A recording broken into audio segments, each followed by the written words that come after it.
पिछले 70-72 सालों से अवाम की जिंदगियां उनके हाथ में और उनकी जेबें हुकूमत के हाथ में हुआ करती हैं। मैं हैरान हूं कि ये बात ब्रेकिंग न्यूज़ क्यों कर न बन पाई। शॉपिंग मॉल्स पर पाबंदी बरकरार है। ताजिरों का एहतजाज आज भी इस हवाले से देखा जा सकता है, रजिस्टर कराया जा रहा है। हुकूमत सिंध पर ताजिरों ने नाअहली और बददयानती, कराची दुश्मनी के इल्ज़ामात लगाए हैं। किस हद तक वो इल्ज़ामात दुरुस्त हैं, आज अपने मेहमानों से गुफ्तगू करके जानेंगे। हैरानकुन फैसला सामने आया है कि हज्जामों की दुकान, जिन्हें इंग्लिश में हेयर कटिंग शॉप्स कहा जाता है, और ब्यूटी सैलून्स भी पियाजी का मन न लुभा सके। इसका मतलब है कि अब ईद भी खैर से हिप्पियों की तरह गुजरेगी मर्दोजन की, क्योंकि दोनों शेव कराने से महरूम रहेंगे। औकात कार के हवाले से सिंध सरकार की कन्फ्यूजन बदस्तूर बरकरार। पहले एक हुक्मनामा जारी हुआ, उसके बाद महकमा दाखिला सिंध को याद आया कि नहीं यूं किया जाए। अब उन्होंने बताया है कि सिंध में पीर था जुमेरात सुबह 6 था, शाम 4 बजे तक खैर से कारोबार की इजाज़त होगी। हफ्ते में 3 दिन हम कोरोना रोया करेंगे, 4 दिन जो होगा अल्लाह मालिक है।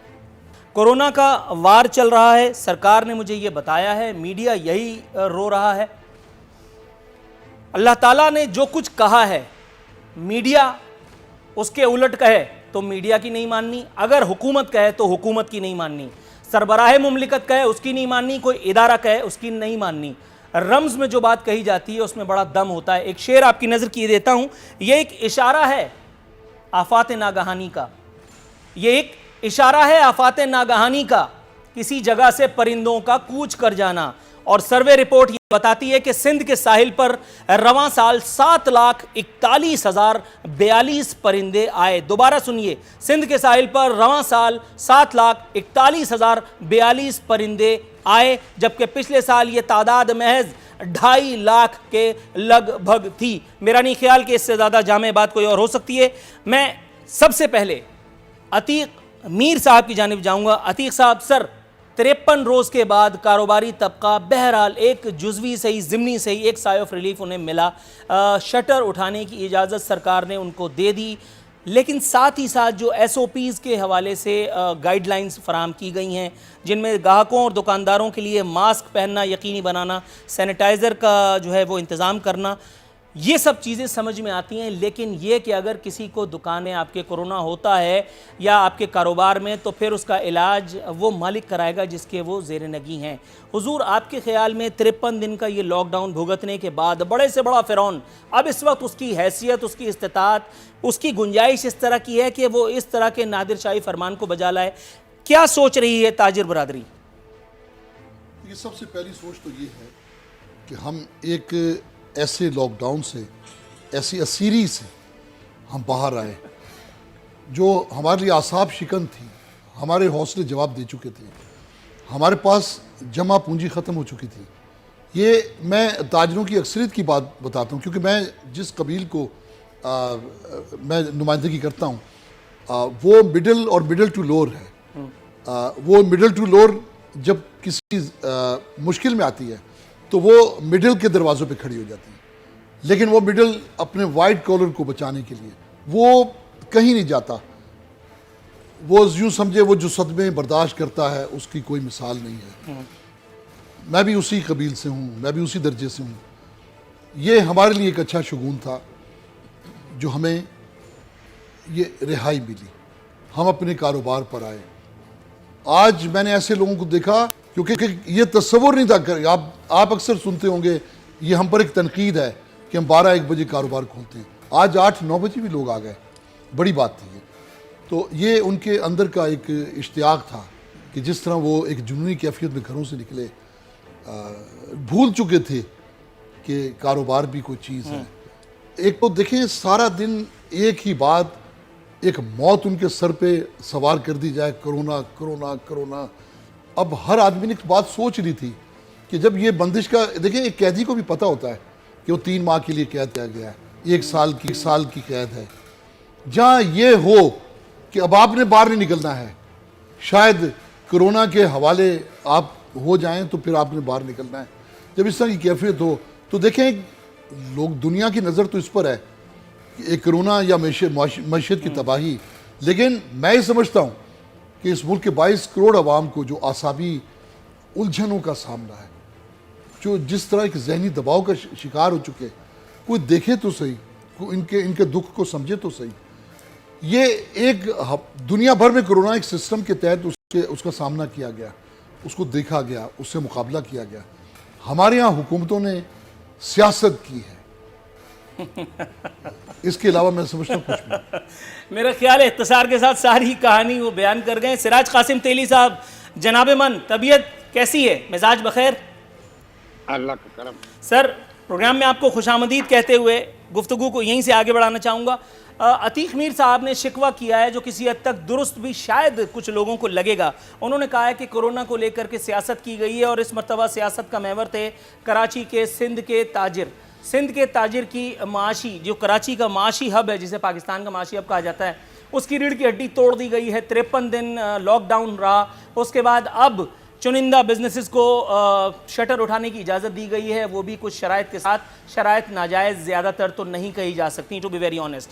जनाब मन, हुकूमतों का इस सिलसिले में जो किरदार रहा है, आप माशाल्लाह काफ़ी आउटस्पोकन हैं हुजूर। मेरा ख्याल है बुढ़ापे में मैं भी कम से कम आपकी तरह थोड़ा बहुत हो ही जाऊंगा, लेकिन अगर आपको मैं जवानी के अय्याम याद दिलाऊं तो किन अल्फाज में हमारी हुकूमतों को नजराना अकीदत पेश करना चाहेंगे? ताजिर बरादरी की मुश्किलात का अहाता आप किन अल्फाज में करेंगे? नूरुल आरफी साहब, आपके प्रोग्रामों में अगर उन सूबों के अवाम को जगह नहीं मिलेगी तो वो आम कहाँ जाएगी? इसलिए सबसे बड़ा जो इस मुल्क का झूठा तरीन शख्स है उसका नाम है इमरान खान। सर, थोड़ा सा ज्यादती हो गई मेरा ख्याल है, लेकिन मैंने आपकी तमाम तर चीजों के बावजूद मैंने आपकी सर देखिए, मैं ऑन एयर एक वजाहत कर दूं सर आजिज धामरा साहब आप रेफरी का किरदार अदा करें ना सर। देखिए सर, मुझे अपनी बात की वजाहत की अगर आप इजाजत दें तो मैं वजाहत कर पाऊंगा। आजिज द ग्रेट धामरा साहब, आपको पता है कि मैं आपकी बड़ी कदर करता हूं। आप मेरी बात को जरा सुनने का हौसला पैदा कीजिए। जनाब मन, आप मेरी बात को थोड़ा सा सुनिए। जो कहता है एलीट क्लास ने लगाया, भाई नाम ले ले। सर, मेरा ख्याल है आपने प्राइम मिनिस्टर और वफाकी हुकूमत के खिलाफ मेरे प्रोग्राम नहीं देखे, या आपकी पिक्चर ट्यूब गल गई थी? नहीं, आपने अगर देखे तो फिर आप मुझ पे ये इल्जाम नहीं लगा सकते। एक बात। दूसरी बात, आप मुझ पर जो तोहमत धर रहे थे, मैं उसकी वजाहत यूं कर दूं। आपने मुझ पे कहा कि मैं विफाक दोस्ती निभा रहा हूं। सर, आप मेरी बात पहले सुनेंगे तो फिर मजा आएगा, वरना ऐसा नहीं होगा।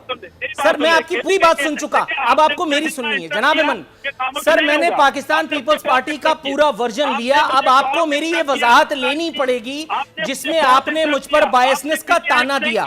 सर, मैंने आपसे वजीर आजम के खिलाफ रिमार्क्स पर मैंने आपसे एहतजाज किया। अब मैं जा रहा हूं खुर्रम शेर जमान की तरफ, मैं उनसे सीएम के खिलाफ जो एहतजाज कर दूंगा। लेकिन ये बायसनेस का इल्जाम काइंडली आप वापस लीजिए, ये थोड़ी आपने मुझसे ज्यादती कर दी है। थोड़ा सा तवक्कुफ की इस्तदा है। आजिज धामरा साहब, आपको मुझसे शिकायतें हो सकती हैं, लेकिन जनाब थोड़ा सा तवक्कुफ अगर आप फरमाएं तो मैं प्रोग्राम को थोड़ा सा आगे लेकर के चलूं। आजिज धामरा साहब, सर थोड़ा सा तवक्कुफ अगर आप फरमाएं। मैं आपके प्रोग्रामों की कदर करता हूं, मगर मैं ये कहता हूं कि ये सो कॉल्ड हमदर्दी जो कराची के ताजरों से खुर्रम शेर जमा रख रहे हैं, केपीके के दुकानदारों के ऊपर जो फायरिंग हुई। सर, आपकी तमाम बातें मैंने तहम्मुल के साथ सुनी। खुर्रम शेर जमान साहब अब तक सुन रहे हैं, कोई नुक्ता हमने नहीं निकाला। सर, इससे ज्यादा और क्या करें? अच्छा, अब आपकी बात का जवाब देने के लिए मुझे खुर्रम शेर जमान के पास जाने दीजिए ना। मैं आपसे इल्तिमास कर रहा हूँ, थोड़ा सा तवक्कुफ आप फरमाएं, मैं फिर उसके बाद आप की बात कर रहे हैं आप। सर, आजिज आपकी जिंदगी का ख्याल रखें कुछ यार। सर, आजिज धामरा साहब, जनाब आपको इतना बेताब मैंने कभी नहीं पाया। थोड़ा सा तवक्कुफ। मेरी बात को सुनने ही नहीं दिया ना नूरुल आरफीन, आप ज्यादती कर रहे हैं। आपने मेरे मौक़िफ़ को सुनने नहीं दिया। सर, मैंने पूरे 3 मिनट आपको सुना है जनाब। तो आप कंटिन्यू तनकीद करें, मैं खामोश हो जाता हूँ, बस ये मुआहिदा है।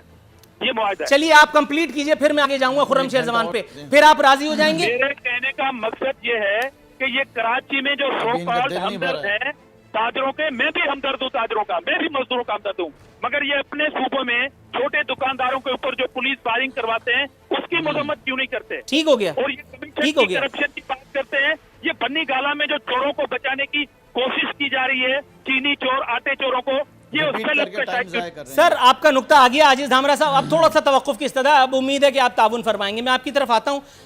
खुर्रम शेर जमान साहब, सर सबसे पहले तो वजाहत आपने देनी है। आजिज धामरा साहब ने जो नुकात उठाए हैं उसके हवाले से, सीएम सिंध के हवाले से आपने जो जुमला कहा सर, हालांकि वो आपने मेरे प्रोग्राम में नहीं कहा था सर, थोड़ी सी, हालांकि वो आपने मेरे प्रोग्राम में नहीं कहा था। मैं आजिज धामरा साहब की मालूमात के लिए बात बता देता हूं कि मैंने वो अखबार से छपाई ये खबर, वो आपने कहीं बयान दागा होगा, वो मेरे पास पड़ी हुई थी, मैंने वो कोट किया। अब उस पर सर मैं एहतजाज, सदा एहतजाज बुलंद करते हुए, जो एक मुंतखब सीएम के खिलाफ आपने कहा, जो मेरा फर्ज था मैं उसको अदा करते हुए अब मैं सवाल दाग रहा हूं।